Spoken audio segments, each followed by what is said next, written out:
भारत माता की, भारत माता की, विषहरा माता की, मां उग्रतारा स्थान, बाबा सिंहेश्वर स्थान, महादेव और बाबा कारू खिरहरी स्थान के यही पावन धरती पर हम सबके प्रणाम करे छी। अहा सबक स्नेह आ अपनत्व हमार हृदय के गहराई कोना तक छू गेले। साथियों, बिहार में पहले चरण के मतदान के लिए अब सिर्फ 2 दिन बाकी है। 6 नवंबर की सुबह सहरसा और मधेपुरा वोट डालेगा। यहां अनेक साथी हैं जो आपके जनप्रतिनिधि के लिए, मैं उनके लिए आपसे आशीर्वाद मांगने आया हूं। और इस चुनाव में बहुत सारे मेरे नौजवान बेटे बेटियां हैं जो पहली बार वोट डालने वाले हैं। मैंने जब जीवन में पहली बार वोट डाला था तो मेरे मन में एक इच्छा थी कि मेरा वोट फेल नहीं जाना चाहिए। हवा का रुख देखूंगा और मेरे वोट से सरकार बने, ऐसा मैंने पहला जब वोट डाला तब सोचा था। और मेरी वो खुशी रही कि मैं सफल हो गया। अब मैं आपको भी कहता हूं, अपना जो पहला वोट डालेंगे ना, वो सरकार बनाने वाला वोट चाहिए। करेंगे? और एनडीए की सरकार बनने वाली है। आपका वोट एनडीए की सरकार को मजबूती देने वाला है। और इसलिए सभी नौजवान बेटे बेटी जो पहली बार वोट डाल रहे हैं, उनको मेरा विशेष आग्रह है कि इस बार आपका वोट एनडीए की सरकार बनाने वाला वोट होना चाहिए। गठबंधन को बहुत बड़ी ताकत देने वाला एनडीए के जो साथी हैं, जो इस चुनाव के मैदान में एकजुट होकर लड़ रहे हैं, उनको विजयी बनाना है। और दूसरी तरफ जो जंगल राज वाले हैं, उनको ऐसा पराजय देना है, ऐसा पराजय देना है कि वो बिहार का कभी बुरा सोच भी न सके। आपका वोट विकसित बिहार के लिए होना चाहिए। साथियों, मैं देख रहा हूं ये पंडाल तो मेरी नजर पहुंचे उससे भी बड़ा बना दिया, लेकिन पंडाल के बाहर इससे भी डबल लोग मैं देख रहा हूं।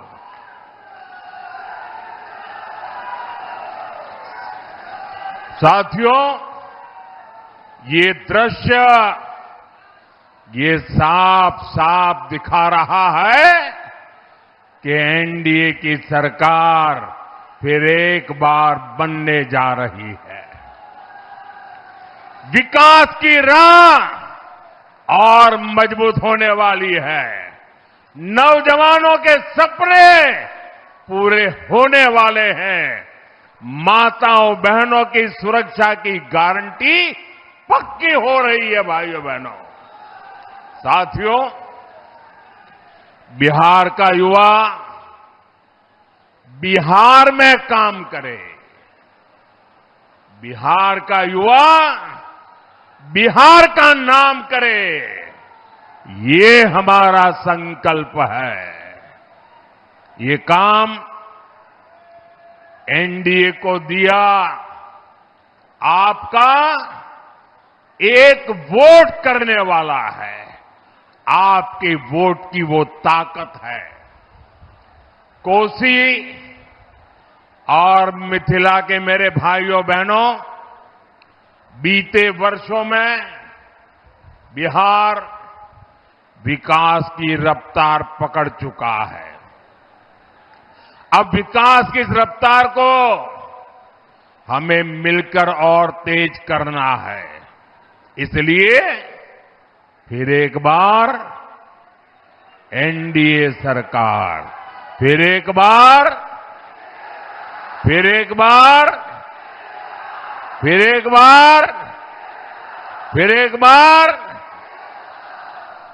बिहार में फिर से सुशासन सरकार।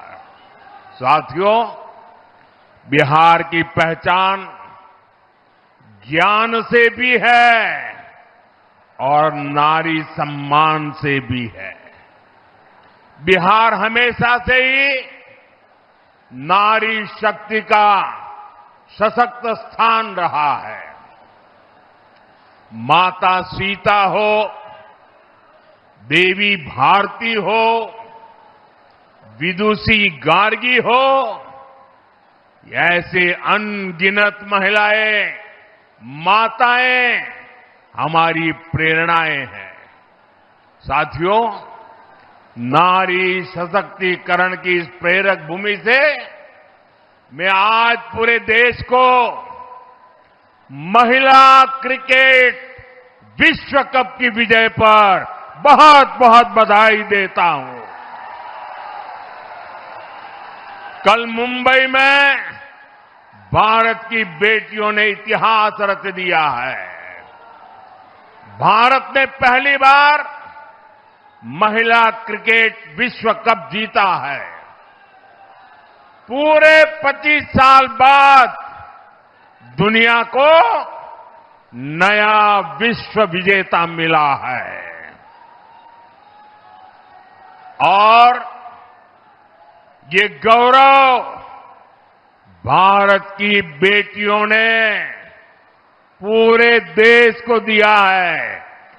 आइए जोरदार ताली बजा करके हमारी इन बेटियों का हम सम्मान करें, उनका गौरव करें। साथियों, ये विजय सिर्फ खेल के मैदान तक ही सीमित नहीं है, ये भारत की बेटियों के नए आत्मविश्वास का भी प्रतीक है। ये छोटे छोटे गांवों से, कस्बों से निकली बेटियां हैं। ये हमारे किसान, मेहनत मजदूरी करने वालों, निम्न मध्यम वर्गीय परिवार की बेटियां हैं। इन पर मुझे गर्व है, पूरे देश को गर्व है।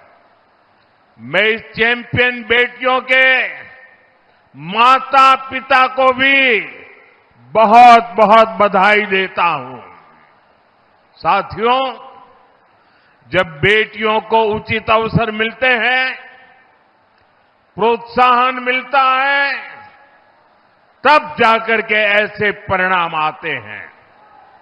नारी शक्ति को ज्यादा से ज्यादा अवसर देना, उनके सामने से हर बाधा को दूर करना,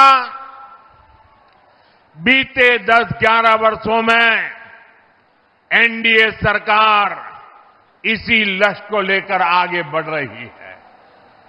आज आप देखिए, हमारी बेटियां हर मोर्चे, हर मैदान में नई बुलंदियां छू रही है।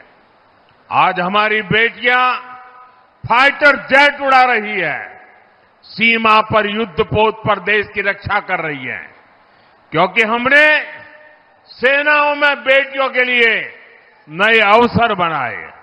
हमने सैनिक स्कूलों के डिफेंस एकेडमी में बेटियों के लिए दाखिले शुरू किए।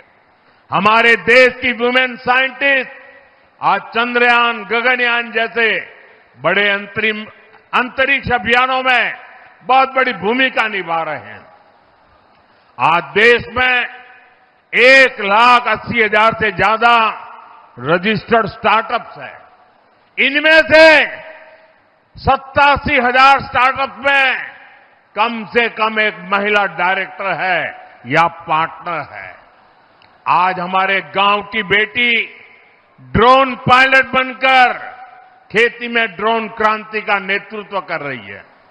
डिजिटल बैंकिंग की क्रांति हो या फिर बीमा क्रांति, हमारी बेटियां देश को रास्ता दिखा रही है। जो कभी बेटी बचाओ बेटी पढ़ाओ अभियान का मजाक उड़ाते थे, आज वो भी सोच रहे होंगे कि उन्होंने देश की बेटियों को कितना अपमान किया है। साथियों, नारी का सम्मान बढ़ाना, नारी की गरिमा की रक्षा, उनके जीवन की मुश्किलें कम करना, उन्हें रोजगार, स्वरोजगार के अवसर उपलब्ध कराना हमारी सरकार की सर्वोच्च प्राथमिकता रही है। करोड़ों शौचालय बनाकर, करोड़ों घरों में नल से जल पहुंचाकर, उज्ज्वला का गैस कनेक्शन देकर, आयुष्मान भारत के तहत 5 लाख रुपए तक के मुफ्त इलाज की सुविधा देकर, गर्भवती महिलाओं के खाते में सीधे पैसे भेजकर, गर्भवती महिलाओं की छुट्टी बढ़ाकर हमारी सरकार ने महिलाओं की अनेक चिंताओं, अनेक मुसीबतों को कम करने का काम किया है। साथियों, हमारे यहां महिलाओं के नाम पर पहले कोई संपत्ति भी नहीं हुआ करती थी। हमारी सरकार ने 4 करोड़ पीएम आवास बनाए तो पक्का किया कि ज्यादातर घर महिलाओं के नाम हो। आज मुद्रा लोन के तहत जो लाखों करोड़ रुपए दिए जा रहे हैं, उसमें से करीब 70% लोन हमारी बेटियों ने ही लिया है। बिहार के जीविका दीदी अभियान की भी आज देश में चर्चा होती है।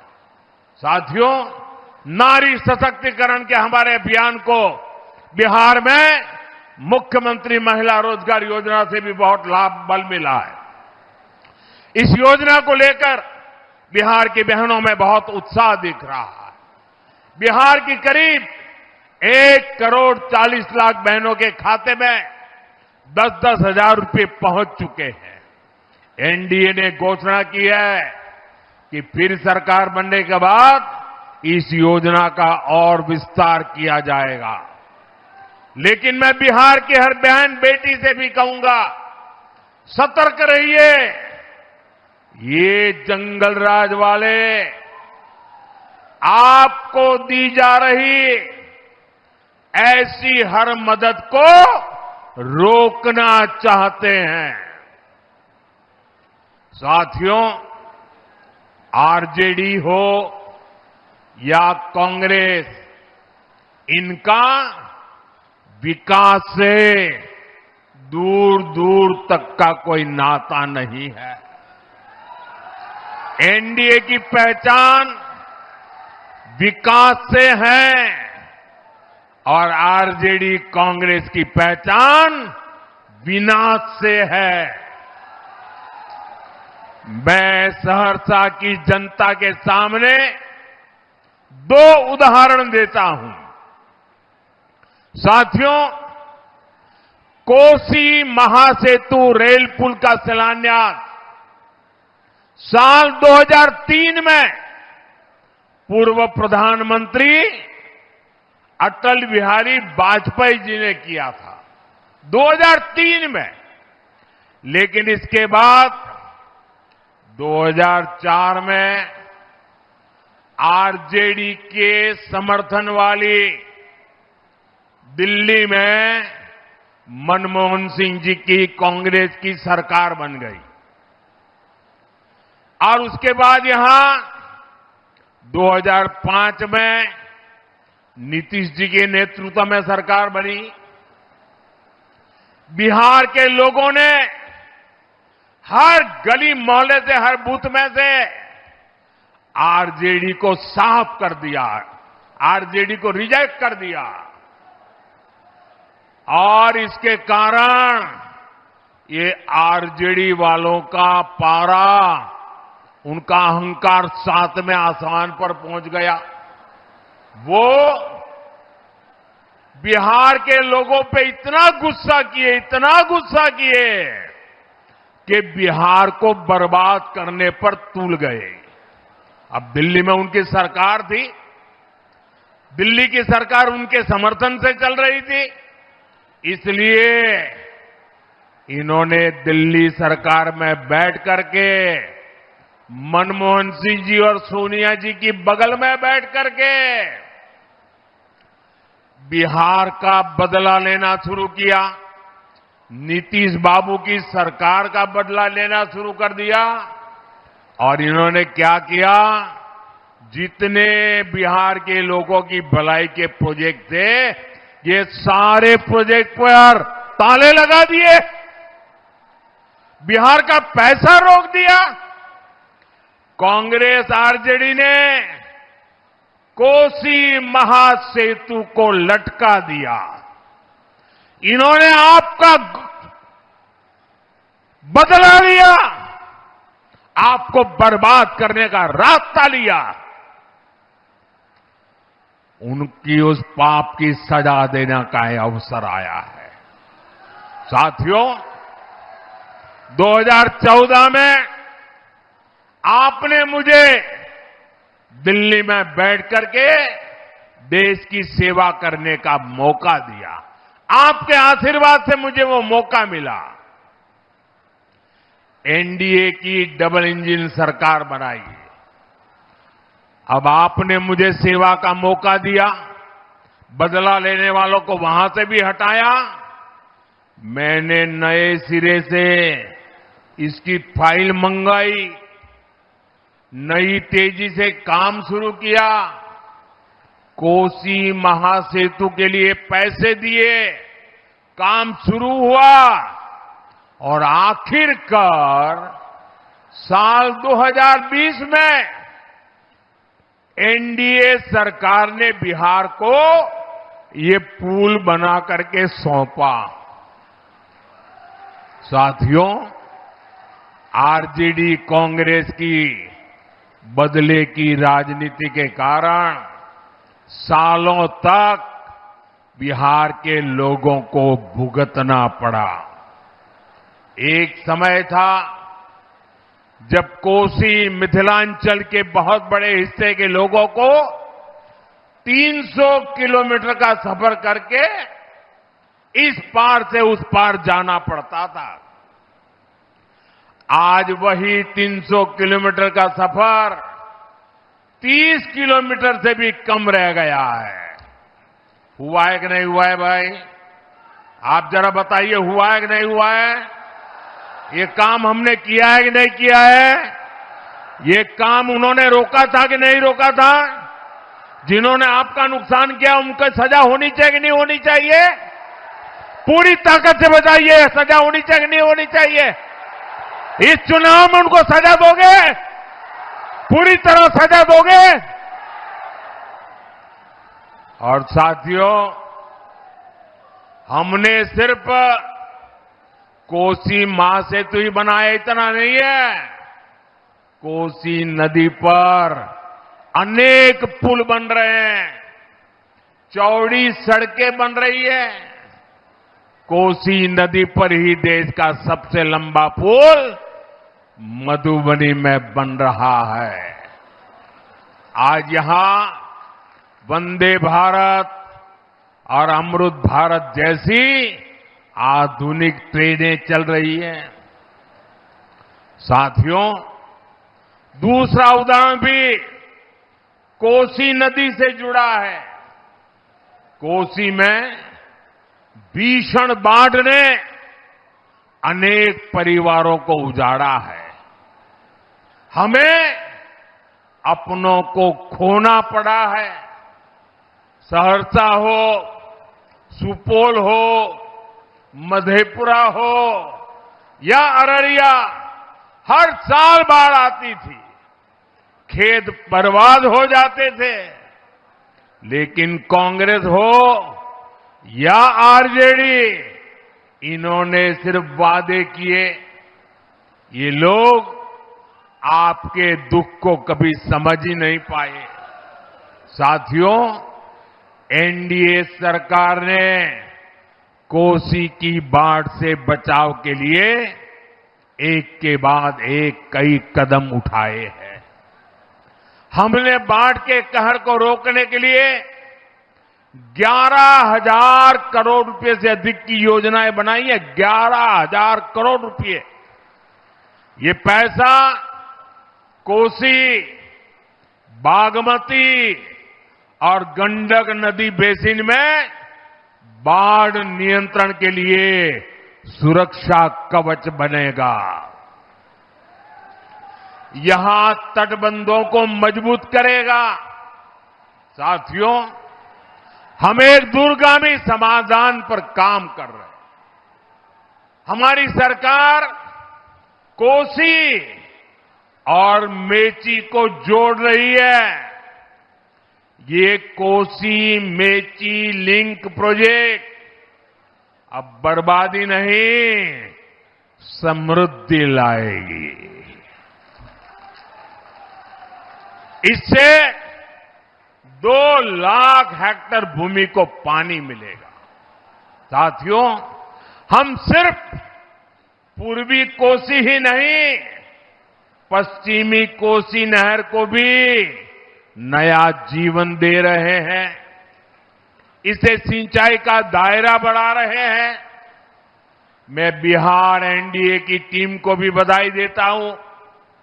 एनडीए ने अपने घोषणा पत्र में बाढ़ नियंत्रण के लिए बड़ी योजना घोषित की है। साथियों, कोसी और अन्य नदियों पर जो ये पैसा हम खर्च कर रहे हैं, इससे मछली पालकों को, मखाना किसानों को भी बहुत फायदा होगा। और आप तो देख ही रहे हैं, मछली और मखाना वालों को हमारी सरकार कितनी मदद कर रही है। मखाना के लिए मखाना बोर्ड बनाया गया है।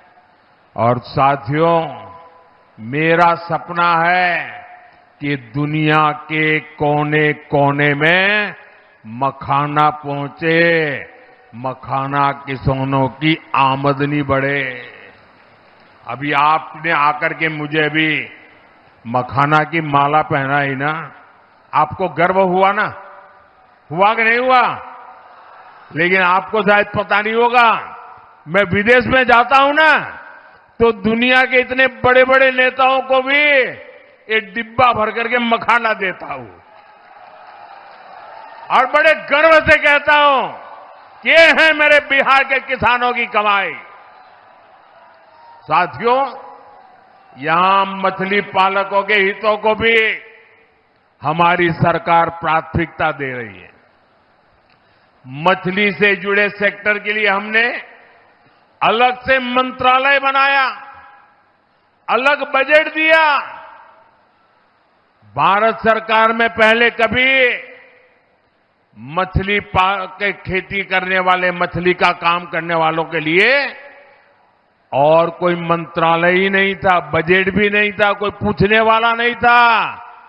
ये मोदी है जिसने भारत में एक अलग मिनिस्ट्री बनाई ताकि मेरे मछली पालकों की जिंदगी में मैं बदलाव ला सकूं। मछली पालकों के लिए हमारी सरकार ने मत्स्य संपदा स्कीम बनाई। कभी बिहार दूसरे राज्यों से मछली मंगाता था, आज बिहार दूसरे राज्यों को मछली भेजता है, मछली बेचता है। अब एनडीए ने अपने घोषणा पत्र में जुब्बा सहनी जी के नाम पर मछली पालकों के लिए नई योजना का ऐलान किया है। एनडीए की सरकार फिर से बनेगी, मछली पालक साथियों को 9,000 रुपये की अतिरिक्त मदद भी दी जाएगी। भाई और बहनों, आरजेडी और कांग्रेस को विकास की भाषा समझ ही नहीं आती है। आरजेडी और कांग्रेस की डिक्शनरी में क्या शब्द है, क्या भावनाएं भरी पड़ी है, क्या आदतें जुड़ी हुई है, आरजेडी और कांग्रेस इनकी डिक्शनरी में कट्टा, क्रूरता, कटुता, कुसंस्कार, कुशासन और करप्शन ऐसे ही शब्द भरे पड़े हैं। जंगल राज की पाठशाला में इन्होंने बस यही सीखा है। युवा साथियों, आपके माता पिता ने वो दौर देखा है जब हमारे रक्षक भी सुरक्षित नहीं थे। खुद पुलिस वालों की जान संकट में रहती थी। माताओं बहनों, दलित, महादलित, पिछड़ों, अति पिछड़ों के साथ तो क्या क्या नहीं होता था। मैं आपको यही सहरसा की ही घटना याद दिलाता हूं। हमारे सहरसा के बहादुर डीएसपी सत्यपाल सिंह जी जंगल राज वालों को ठीक कर रहे थे, उन पर नकेल कस रहे थे। ये बात पटना में बैठे आरजेडी के आकाओं को, जंगल राज वालों को पसंद नहीं आई। इसकी कीमत उनको अपनी जान देकर चुकानी पड़ी। इतना ही नहीं, जिन अपराधियों ने ईमानदार डीएसपी की हत्या की, ऐसे गुनहगारों को खुला छोड़ दिया गया। साथियों, आजकल जब हम शानदार सड़कों, पुलों, रेलवे और एयरपोर्ट की बात करते हैं, तो जंगल राज वालों को ये जरा भी अच्छा नहीं लगता है, क्योंकि अपने समय में ये लोग सड़कें नहीं बनाते थे, सड़कें बनाने वालों को मरवा देते थे। इनके लोगों का अगर ठेका नहीं मिलता था तो ये इंजीनियरों को ही उठा लेते थे या रास्ते से हटा देते थे। ये था आरजेडी का जंगल राज। साथियों, जंगल राज में सबकी जान खतरे में रहती थी। हर अफसर, हर ठेकेदार, हर व्यापारी डर में ही जीता था। इसी का नतीजा था कि यहां विकास रुक गया था। मिलें, फैक्ट्रियां, सब कुछ बंद हो गया। सहरसा, मधेपुरा, सुपौल जैसे इलाके जहां कभी शिक्षा और श्रम की परंपरा थी, वहां अपराध और अपहरण की मंडियां लग गई। साथियों, नीतीश जी की सरकार ने जंगल राज को हटाकर बिहार को सुशासन में बदला।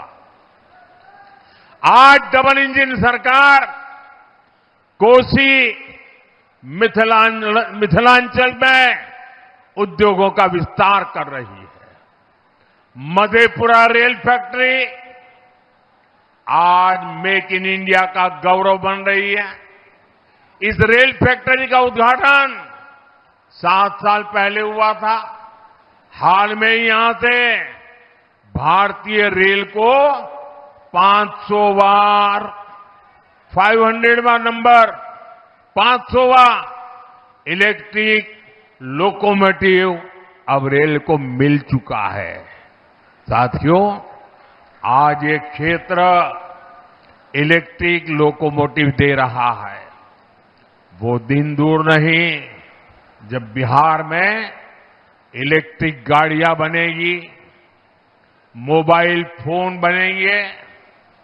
मैं आपको विश्वास दिलाता हूं, बिहार मेक इन इंडिया का बहुत बड़ा केंद्र बनकर ही रहेगा। साथियों, कांग्रेस और आरजेडी के जो नामदार हैं, ये लोग जमीन से भी कटे हुए हैं। ये लोग भांति भांति के सपने भले देखते हो। अब कांग्रेस के नामदार बिहार को लोगों को बता रहे हैं कि जब दिल्ली में उनकी सरकार बनेगी, अब देखिए ये देश उनको अब निकाल के रहने वाला है। तब बिहार में नालंदा जैसी यूनिवर्सिटी बनेगी। अब इनको कुछ पता ही नहीं देश कहां चल रहा है। ऐसी यूनिवर्सिटी वो कहते हैं जिसमें विदेशी छात्र पढ़ने आएंगे। साथियों, झूठ बोलने की इनकी आदत बहुत पुरानी है। जब केंद्र में कांग्रेस और आरजेडी की सरकार 10 साल तक थी, ये लोग तब भी यही कहते थे कि नालंदा में विश्वविद्यालय बनाएंगे। केंद्र में 10 साल तक इन लोगों की सरकार रही, लेकिन उन्होंने कोई काम आगे नहीं बढ़ाया। ये लोग यूनिवर्सिटी के नाम पर सिर्फ 20 करोड़ रुपए देकर भूल गए। अरे 20 करोड़ रुपए तो गांव में स्कूल नहीं बन पाती है। साथियों, साल 2014 में जब आपने मुझे सेवा करने का अवसर दिया, हमारी सरकार आई, तो हमने नालंदा की गौरव स्थापना का अभियान शुरू किया। पूरे मन से, पूरे परिश्रम से हमने 10 साल में यूनिवर्सिटी को 2000 करोड़ से ज्यादा का बजट दिया। कितना? आंकड़ा याद रहेगा आपको? कितना? 2000 करोड़ रुपया। कितना? जरा पूरी ताकत से बताइए, हाथ रहना चाहिए। कितना? कितना? और उन्होंने कितना दिया था? 20 करोड़। 20 करोड़। कितना दिया था? कितना दिया था? हमने कितना दिया? हमने कितना दिया? अब देखिए, 2000 करोड़ रुपया लगाया। आज हमने नालंदा विश्वविद्यालय का शानदार कैंपस बनाया। और आज मैं गर्व से कहना चाहता हूं, आज नालंदा यूनिवर्सिटी में 21 से ज्यादा देशों के विद्यार्थी वहां पढ़ रहे हैं। जिन लोगों ने बिहार में स्कूल, कॉलेज, यूनिवर्सिटी के कैंपसों में ताले लगा दिए थे, जिनके राज्य में ग्रेजुएशन करने में ही 5 साल 7 लग जाते थे, कुछ लोगों को तो 10-10 साल लग जाते थे, वो आज बिहार के लोगों को शिक्षा पर ज्ञान दे रहे हैं। जिस सहरसा में आदि शंकराचार्य जी और मंडन मिश्र जी का महान शास्त्र हुआ था, वहां से मैं युवाओं को विश्वास दिलाता हूं कि बिहार में शिक्षा का वही गौरव फिर से लौटेगा। साथियों, कांग्रेस हो या आरजेडी, इनको सिर्फ घुसपैठियों से लगाव है। ये लोग घुसपैठियों को बचाने के लिए राजनीतिक यात्राएं करते हैं। ये लोग दुनिया भर में घूमने फिरने जाते हैं। अब मुझे बताइए भैया, क्या बिहार का भविष्य आप तय करेंगे कि घुसपैठिया तय करेगा?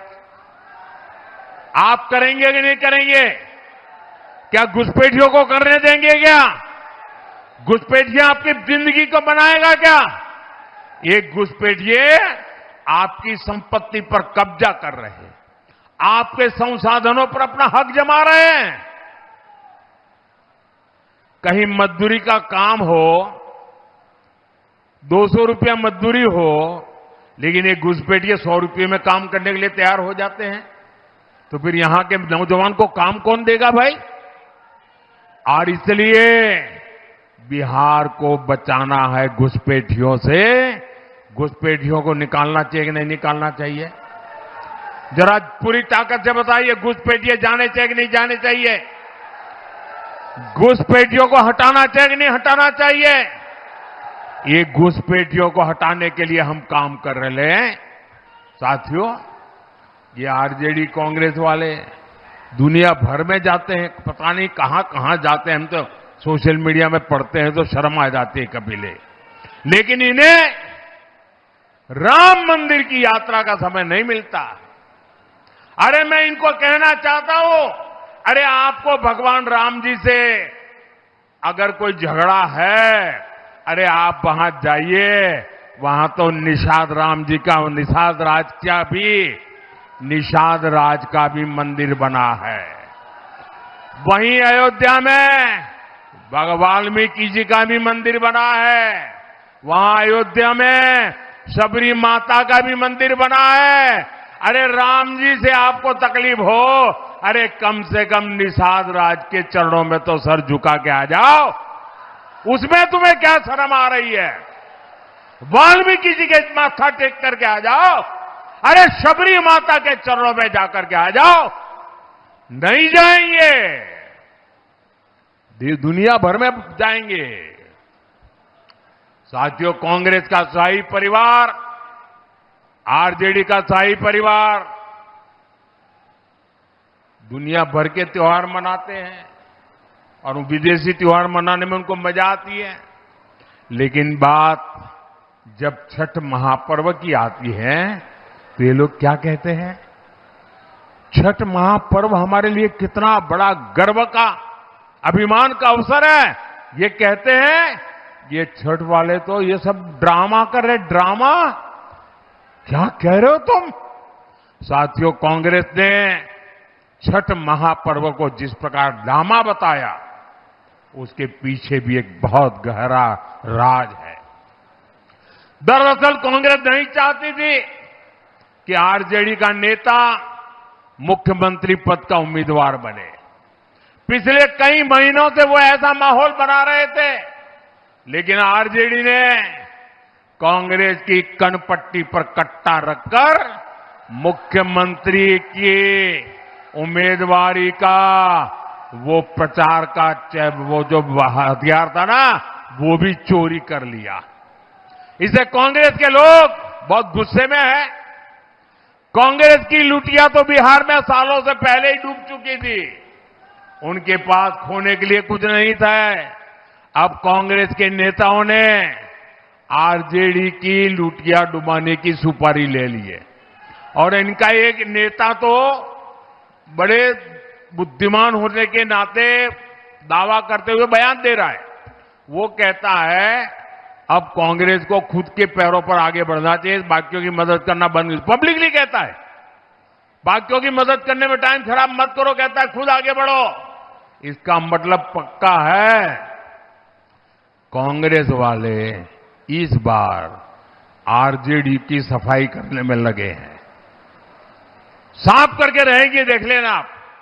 साथियों, अपने स्वार्थ के लिए बिहार की, भारत की विरासत का अपमान करने वाले हमारे तीर्थों का विकास नहीं कर सकते। एनडीए सरकार बिहार को धरोहर आधारित पर्यटन का बहुत बड़ा केंद्र बना रही। वो दिन दूर नहीं जब पुनौरा धाम में माता जानकी का भव्य मंदिर बनकर तैयार होगा। यहां सहरसा में भी आस्था के हमारे अनेक स्थल है। यहां संत कारू खिरहरी जी ने अपनी शिव भक्ति और गाय के प्रति समर्पण के कारण दिव्यता प्राप्त की थी। ये मानवीय मूल्य देश के कोने कोने तक पहुंचे, इसके लिए एनडीए सरकार हर प्रयास कर रही है। साथियों, अब मतदान की तारीख आ ही गई है। मैं दूसरे राज्यों से यहां अपने गांव में दिवाली और छठ पर्व मनाने जो साथी आए हैं, उनको मैं खास कहना चाहता हूं, आप आए ही हैं और अगर आपका वोट आपका यहां पर है तो वोट दिए बिना वापस मत जाना। यहां वोट देकर के ही जाना और हो सके तो सरकार के शपथ समारोह में आकर के ही जाना। आपका वोट विकसित बिहार बनाएगा। याद रखिए, पहले मतदान फिर जलपान, पहले मतदान फिर। एक बार फिर आज इतनी बड़ी संख्या में यहां आने के लिए, हमारे इन सभी उम्मीदवारों को आशीर्वाद देने के लिए मैं जरा हमारे इस चुनाव के उम्मीदवारों को कहूंगा, आगे आ जाइए आप लोग, आगे वहां खड़े हो जाइए। हाँ, वहां खड़े हो जाइए सब लोग। जो भी चुनाव लड़ रहे हैं उनसे मेरा आग्रह है, जरा आगे आ जाइए, थोड़ी जगह कर लीजिए। मैं वहां आकर के आप सबको मिलने वाला हूं, थोड़ी आगे जगह कर दीजिए, मैं आ रहा हूं आपके पास। हाँ, सब खड़े हो जाइए। यहां आप सबके आशीर्वाद मेरे इन सभी साथियों के ऊपर रहे, ताकि बिहार को नई ऊंचाई पर ले जाने का मेरा जो सपना है वो मैं पूरा कर सकूं। मेरे साथ बोलिए, भारत माता की, भारत माता की, भारत माता की।